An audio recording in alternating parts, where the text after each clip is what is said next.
Ave Maria! Como responder um protestante?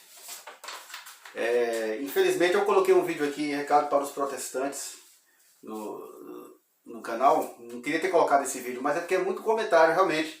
Muito comentário. Inclusive nos vídeos que eu falo para eles não comentarem, eles comentam, criticam, ofendem, colocam aqueles versículos. E às vezes fica difícil de lidar com isso. Pode ser que às vezes você não vê, que às vezes eu apago. Mas é justamente para não gerar essa discussão no grupo, né? Porque até outras pessoas também respondem, né? E cada um fica com a sua fé, né? Eu acho que é interessante cada um fazer sua caminhada e não estar apontando o dedo para o outro. Eu não, igual eu falei no outro vídeo, eu não ando entrando em vídeos de protestantes aí e colocando e escrevendo coisas para afrontar eles, né? Mas o padre José Augusto, que é da Canção Nova, ele tem um vídeo que ele fala sobre como responder os protestantes. Depois eu quero fazer um vídeo em cima desse também, que é muito legal esse vídeo dele, né? Inclusive, alguns protestantes ficam pegando o vídeo do padre José Augusto e colocando fora de contexto. Falando, aí o que, é que o padre falou sobre rezar pelos mortos? Tem um vídeo aí circulando aí que eles falam sobre isso, né? E pegando fora de contexto, sendo que o padre José Augusto é um dos que mais combate essa questão da heresia protestante. Ele fala, tem vários vídeos que eles falam sobre isso. E os próprios protestantes usam isso falando que o padre tá condenando rezar pelos mortos, mas ele pega o vídeo fora de contexto. Depois vocês procuram o vídeo aí, talvez eu coloque aí na descrição. Tá certo? Os protestantes, eles usam o método de João Calvino. Não sei se todo mundo já deve ter contato com, né, na família, no trabalho, na escola, na faculdade. O método, a maioria deles. Sim, lembrando aqui que tudo que eu falo aqui não é generalizando. Eu tenho muitos amigos protestantes que eu respeito, que são pessoas que eu tenho uma admiração muito grande, que me respeitam também, eles não são nesse nível do que eu estou falando aqui, né? Então não é todo mundo, não é generalizando. Então assim, eles usam um método de João Calvino, um método que João Calvino desenvolveu, segundo o padre Paulo Ricardo, um método assim, que ele faz uma pergunta, depois ele faz outra, depois faz outra, depois faz outra, não dá tempo de você responder, ele pega você de surpresa, e a maioria dos católicos são despreparados realmente para responder essas perguntas. Mas uma dica que eu dou, se ele citar um versículo, você fala assim, versículo qual? Vai lá na Bíblia, lê o capítulo todo com ele, junto com ele. Pode ser até na Bíblia dele. Aí você vai ver que não está falando bem aquilo que eles estão querendo dizer. Então tem que ter esse cuidado mesmo, realmente. Ou então você não responde. Você fala, essa é minha fé, pronto. Essa é a fé que eu professo, você é a sua, então você fica com a sua, eu fico com a minha. É igual política, futebol. Então não discute, então, se você não estiver preparado para responder. Mas o ideal é não chegar a essa discussão, né? As vias de fato. Então, assim, esse método de fazer uma pergunta. Por que Maria está no céu? Por que negócio de idolatria? Às vezes está falando não fazer imagem. Vocês adoram imagem? Só uma mediador. Vai fazendo várias perguntas, uma em cima da outra. Ele não quer ouvir. Uma coisa eu te falo, ele não quer ouvir o que você quer responder. Ele quer te pegar. Ele quer pegar e botar você numa situação que você fica sem resposta. E aí ele fica como sabedor de tudo. O intuito é esse. Você pode ter certeza. Mas assim, eu posso falar para você assim, pergunte para eles assim, Deus não nos mandou amar o próximo como a si mesmo? Fala assim, quando ele fizer isso, essa pergunta para querer te botar em maus lençóis. Deus não mandou que você amasse o próximo, que é o segundo mandamento. Primeiro é amar a Deus acima de tudo e amar o seu próximo como a si mesmo. Deus não mandou? Então tem que ter esse respeito, então. Está lá em Mateus 22, 39, amar o próximo como a si mesmo. Você faz essa pergunta para ele. E tem outra pergunta também, que isso aqui é bem interessante. Jesus usava com os fariseus, né? Ele fala assim, por que você aponta o cisco no olho do irmão, enquanto você não vê a trave no seu olho? Aí Jesus fala, vai primeiro tirar a trave do seu olho, para depois você querer corrigir o seu irmão. A pessoa, ela vive uma vida errada, se julga uma pessoa santa, separada, e aí ela se acha no direito de julgar o outro irmão, de julgar. Você é idólatra, você é isso, você é aquilo, você faz... se acha no direito de fazer isso, né? E Jesus fala, você aponta o cisco no olho do seu irmão e não vê a trave no seu olho, né?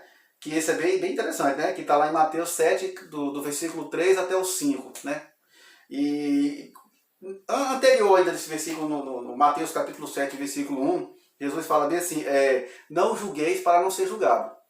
Então, a gente amando o próximo, a gente não vai ficar apontando o dedo para o outro, julgar. Então, é justamente esse julgamento que eles fazem, né? Então, Mateus 7, 1, não julgueis para não ser julgado.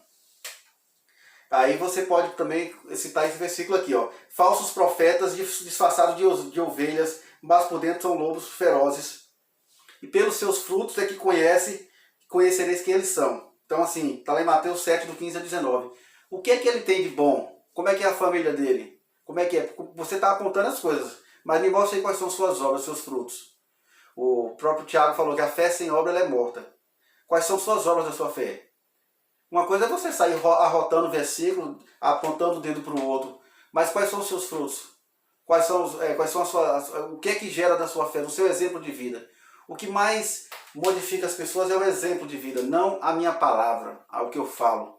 Né? O pessoal sempre fala, tem um ditado, preste atenção no que a pessoa está fazendo, não no que ela está falando.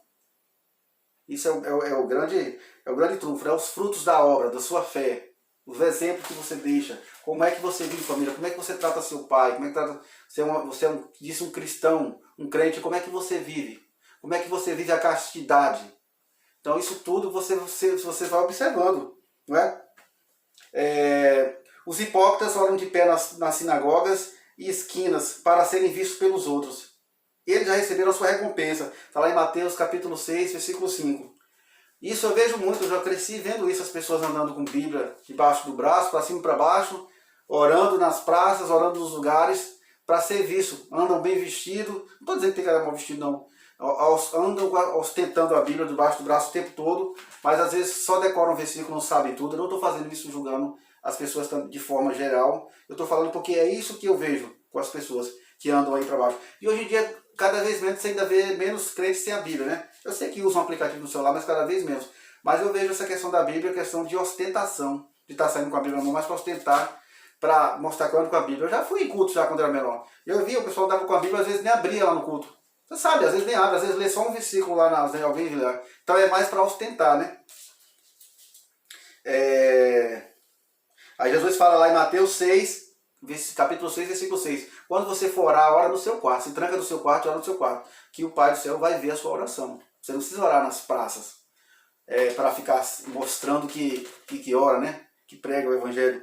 Não é assim. É com o nosso exemplo de vida. Eu entendo. Jesus falou, a gente tem que ser mais humilde nesse sentido. Não querer aparecer igual o fariseu lá, que estava rezando, dizendo que estava salvo, né? Que dava dízimo, dava aquilo. Ainda vou entrar nesse assunto daqui a pouco. Né? Que ele pega assim, está lá em Mateus, não, isso aqui está em Lucas, capítulo 18, do 19, do 9 ao 14, capítulo 18, do versículo 9 até o 14, que o fariseu, ele chega lá, ele fala, então o fariseu e o publicano fica com a cara no chão, se humilhando, falando, Deus, eu sou pecador, batendo no peito, e o fariseu rezando de pé, fala, não, eu te agradeço que eu não sou como esse publicano, eu dou o dízimo, eu oro, eu jejuo. Aí Jesus fala que aquele que foi justificado, que foi para cá justificado, foi o pecador, o publicano, que se humilhou. E o outro que se exaltou, ele não foi justificado. Ele já ganhou sua recompensa diante dos homens. Então é isso, não adianta você querer fazer isso, né? E querer julgar o outro. Todo aquele que deixar sua esposa e se unir a outro, comete adultério. Essa aqui é legal, né? Pergunta isso para um protestante, ó. Lucas 16, 18. Jesus está falando, todo aquele que deixar sua esposa e se unir a outra, comete adultério. Esse versículo aqui, ele faz parte daquela parte que pergunta para Moisés, para Jesus a questão do divórcio. Aí Jesus fala que Moisés deu uma carta de divórcio para vocês por causa da dureza do seu coração. Mas ele fala, aquele que deixar sua mulher e unir a outra está em pecado. E aquele que se unir a uma mulher que também era casada, que separou também, comete adultério. E eu não estou julgando de forma geral, tá certo? O casamento para nós católicos é um sacramento, ele é único. Você casou na igreja, tem que ser na igreja. O casamento do fórum não vale, ele vale para fins jurídicos, né? Mas assim, não vale. Se você casou só no fórum, você católico é casado só na igreja, então amigado, isso é errado. Tem que ser casado na igreja, receber o sacramento, a bênção do Senhor. E é feito uma vez só. A não ser que a pessoa ela morra, o marido morra, a mulher morra, fica viúvo, aí ele pode casar novamente. Mas fora isso, não. Não pode casar. A não ser também que o processo seja nulo, considerado nulo. O casamento não é que anula o casamento. Então o casamento ele já começou errado. Aí quando descobre depois, aí pode ser feito o processo de nulidade, né? Não é que vai anular o casamento. O que Deus uniu, o homem não separa. Mas tem coisas que não foi Deus que uniu. Um exemplo, a pessoa casou enganada. A mulher casou lá, ela não sabia que o marido tinha várias amantes já, mantinha outra casa. Ela casou enganada, então nesse caso aí foi nulo. É uma coisa que aconteceu antes do casamento. Já acontecia isso. Então a pessoa já casou com a má intenção de fazer uma coisa errada com o outro, de trair. Então isso aí é causa de nulidade do casamento, do sacramento, do casamento. Mas aí eu pergunto, tem um pastor aí, não sei, não lembro do pastor conhecido que é cantor, que ele já casou várias vezes. Várias vezes.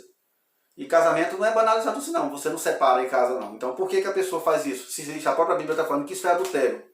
Eu já vi várias pessoas que são casadas de segunda união também em igrejas evangélicas. E a questão da castidade também, né? Isso aí, ninguém segue isso, né? Aí vocês falam bem assim, eu já vi várias pessoas falando, por que eu vou pedir para Maria se eu posso pedir para Deus? Por que eu vou pedir para São José? Os evangélicos, os protestantes não falam assim, por que eu vou pedir para Maria? Por que eu vou pedir para santo algum? Se eu vou pedir direto para Deus? Agora eu te pergunto, você fala que conhece de Bíblia, né? Por que lá na primeira carta de São Paulo a Timóteo, primeira carta, o capítulo 2 do versículo 1, está falando o quê? O Paulo fala assim, peço que vocês orem uns pelos outros, façam ação de graças uns pelos outros, e que orem pelos governantes, pelas autoridades. Ué, então por que Paulo está pedindo para a gente orar aqui? Por que as pessoas pediam para os apóstolos orarem? Né? Então por que Jesus enviou os apóstolos? Se cada um pode pedir para Deus, cada um seu, não é? Por que pediu para os apóstolos ir lá ou impor a mão para curar as pessoas? Isso aí é uma contradição imensa, imensa. Se a gente pode pedir, se um próprio crente aqui na terra ele pede um para o outro. Se eu ouvi uma colega que postou no estado que tinha um pastor que estava doente, internado, aí pedindo orações. Ué, se é só Deus, se eu posso pedir para Deus, por que eu vou pedir para os outros orar por mim? Isso é uma contradição imensa, que só usam de má fé quando é para falar a questão dos santos. Os santos são pessoas que já estão no céu, lá na glória de Deus, que podem interceder por nós, sim.